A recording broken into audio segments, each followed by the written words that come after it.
140 शब्द प्रति मिनट शुरू। सभापति महोदय, आज मैं एक ऐसे विषय पर बोलने जा रहा हूं जो देश के समक्ष एक बहुत बड़ी समस्या बनी हुई है।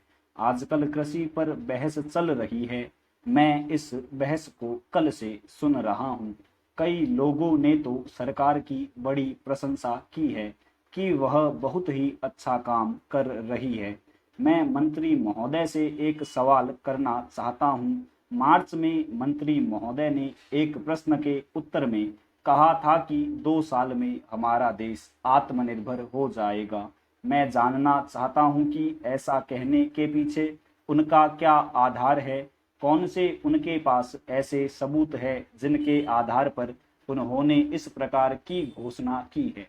मैं चाहता हूं कि जब वे उत्तर दे तो इस बात की अवश्य चर्चा करें। सभापति महोदय, आप जानते हैं कि इस देश में 80% लोग खेती करते हैं और उसके बाद भी आज हमारे देश का सम्मान दूसरे देशों में बिल्कुल नहीं है। आज हम दूसरे देशों में भिखारियों के नाम से पुकारे जाते हैं। अपने देश में जहां 80% लोग खेती करते हैं, हम भोजन के मामले में भी आत्मनिर्भर नहीं हुए हैं। इसके कई कारण हैं।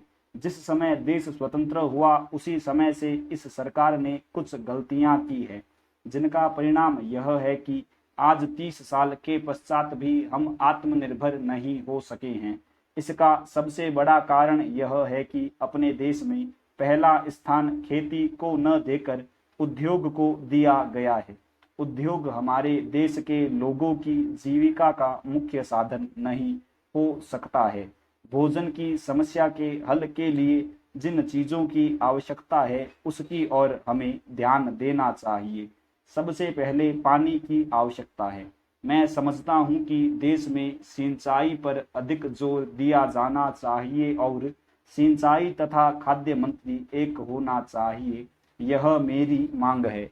पानी के बाद खेती के लिए खाद भी आवश्यक है। खाद का स्थान दूसरा हो सकता है। आज देश में खाद की बात काफी जोर देकर कही जाती है।